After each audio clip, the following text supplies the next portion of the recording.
కృష్ణా డెల్టాను స్థిరీకరించి 13 లక్షల ఎకరాలకు సాగునీరు అందించాలన్న లక్ష్యంతో నిర్మాణం పూర్తి చేసుకున్న పులిచింతల ప్రాజెక్టును ముఖ్యమంత్రి కిరణ్ జాతికి అంకితం చేశారు.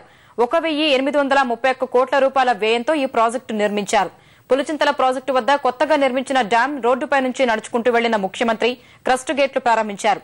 ప్రాజెక్టు ప్రారంభం చూసేందుకు జనం భారీగా చేరుకున్నా కిరణ్ ప్రసంగించకుండానే వెళ్లిపోయారు.